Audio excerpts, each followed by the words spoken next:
Yo, what's going on, guys? Mush back at it with another video. Here to give you guys a continued update on the Capcom Steam DRM Saga. I recently uploaded a video about it. If you did not catch that video, to put it in short, Capcom has been going back into a lot of their legacy titles, classic titles, and I believe some more recent games as well. We have a rundown on some of the games that I'll go over that have this new Enigma Protector enabled, but this Enigma Protector is also preventing things like modding. It's also causing performance issues. It's also causing a lot of anger in the PC gaming community, to say the least. There's reasoning behind it, and someone on Reddit actually has a really good breakdown of it, which I'll go down in a little bit. But obviously this is going to anger a lot of people, and why this is so upsetting is that Capcom has done so much to rebuild their goodwill with their audience. We're talking about the excellent Resident Evil remakes. We're talking about, Mega Man getting a little bit more love with the collections. We're talking about Monster Hunter being one of the beloved franchises in all of gaming. Street Fighter 6 was absolutely awesome, and we're coming up on the release of one of the most, maybe to some people, the most anticipated game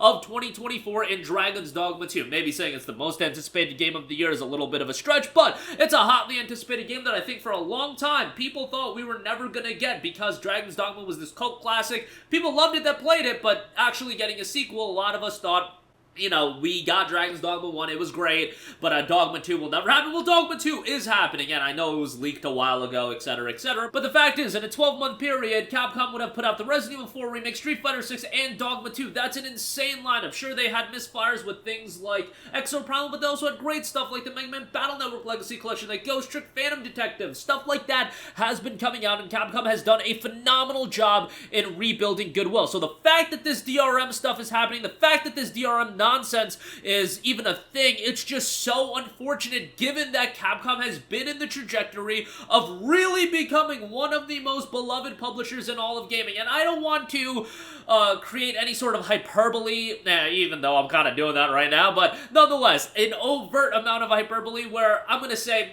Dragon's Dogma 2 is now going to suffer in sales. It probably won't. At the end of the day, these games are so hotly anticipated that people are probably still going to check it out, but you don't want this kind of reception from the fan base at all, especially this fan base that you've cultivated so much goodwill with. And on top of that, why this DRM and Enigma Protector is so lame is the fact that, generally speaking, this DRM is introduced at the time of a game's release, when it comes to things like piracy. To prevent that, I can at least get it from a logic standpoint, be like, yo, we're releasing a new game, we don't want people to pirate it. At the end of the day, I really do believe that if people want to play a game, they're just gonna spend their $50, $60, $70 on it to play the game. I don't think people that have a vested interest in Dragon's Dogma 2 and playing that game, even at $70, people are going to pirate the game. Sure, they might go to Green Man Gaming or something and buy it a little bit cheaper. Shout out to our friends over there, but it's different when you talk about, like, a Logan Paul boxing fight, where people are gonna pirate that, or, like, a Jake Paul boxing fight. Like, bro,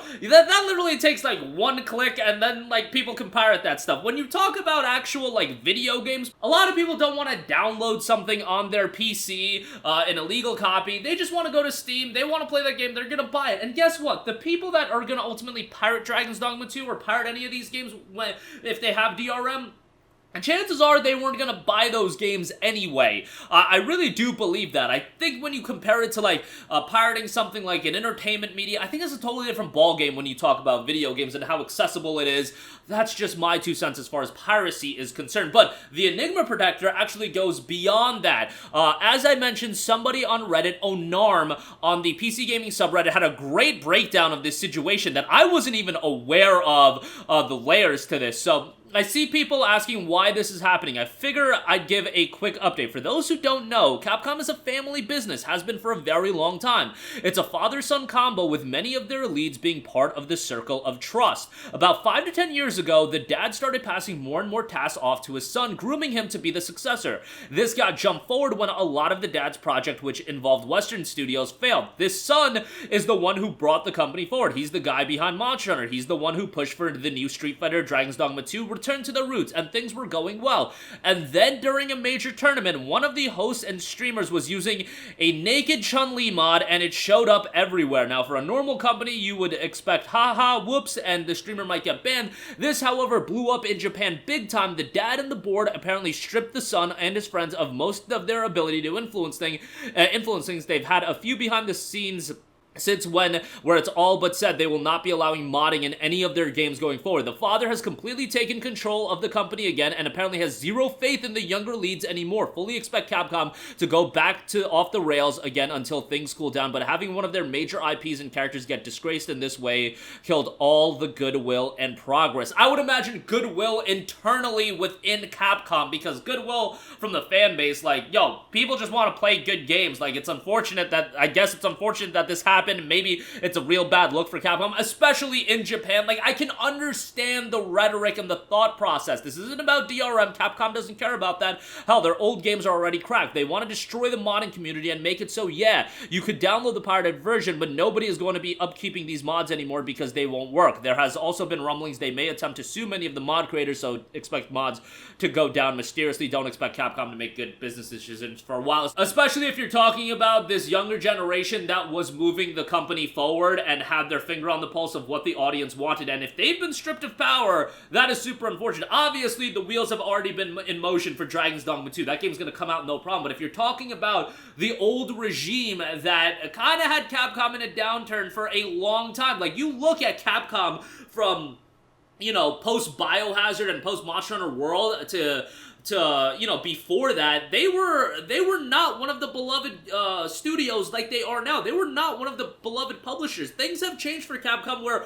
I often in videos talk about how they are one of my, if not my favorite publisher in all of gaming. They have access to IPs such as Mega Man, Okami, Dragon's Dogma, Resident Evil, some of the greatest IPs in gaming history, and I would have loved to see them continue to utilize that. Maybe they will, maybe they won't. Maybe if the old regime does have more power now and the younger talent has been pushed aside, hopefully they actually realize, hey, these games have been selling really well. They've been doing really, really well. We'll continue that track record. And some of the games that do have Enigma Protector: Capcom Arcade Stadium, Capcom Arcade Second Stadium, Mega Man Battle Network Legacy Volume 1 and 2, the Legacy Collection that just came out, ZX Legacy Collection, Resident Evil 5, Street Fighter 30th Anniversary Collection, Strider, and then also Ghost Trick Phantom Detective, which just came out. I really hope this is something that doesn't blow up in Capcom's faces, because DRM is one thing.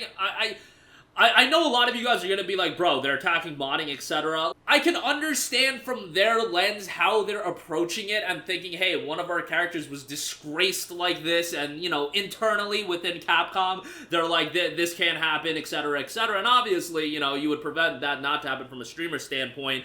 But given that so much good work has been done with Capcom as a whole and so much goodwill has been built, this issue to me is just like, you know, it is what it is, but like, bro, you're on such a good track record, you're doing so much good work, and you're dropping games that people are excited about, that people want to play. You've had misfires like Exoprimal and Pragmata being delayed a lot, but for the most part, Capcom has been absolutely rocking W after W, and like, if this is what starts the downturn, like, it's just a shame if this does occur. Even if Capcom continues as an awesome publisher, it's just like, why even do this in the sense of destroying that goodwill? But, you know, from that standpoint, from Capcom's standpoint of one of our iconic characters has been tarnished, brothers, etc., etc., I guess, but the trickle-down effect from something like that happening, which to a lot of us, we're gonna perceive it as like, yo, it is what it is. Don't, like, ruin yourself as a publisher because of that. You know, that's just crazy for that to happen. But let me know your guys' thoughts in the comments section down below. Again, Capcom, unless they go, like, completely off the rails, like, attacking modding is already completely whack, and the DRM obviously isn't attacking piracy, because these games have already been cracked and you can pirate them easily. And, you know, again, as far as DRM and actually being effective against piracy, I think it's nonsense. I don't think it works, or it doesn't work at a great extent, and you're just, like, hindering the people that do spend their hard-earned money on your game. Why not focus on supporting the people that buy your games instead of attacking the people that don't? How about you increase the value proposition for people spending their money instead of strong-arming the people that aren't going to spend their money anyway into buying the game? That's my 2 cents, and it's always been that case when it comes to DRM and piracy. But let me know your thoughts down below. As always, guys, thanks for watching, and I will catch you guys in the next one. Peace out. Hey, what's going on, guys? Mush here again. Hope you enjoyed the video. As you guys might know, YouTube's notification system is sometimes a little bit wonky, even if you're subscribed to the channel. Maybe you're not abundantly aware that I uploaded a video. To remedy that situation, make sure you hit the bell notification button. This way, whenever I upload a new video, and I try to upload as consistently as possible, you will be notified directly of the upload, and you can watch it as soon as it goes live. I would really appreciate if you guys hit that button so you can stay up to date with all of the content I'm posting. But as always, guys, thanks for watching, and I'll catch you guys in the next one. Peace out.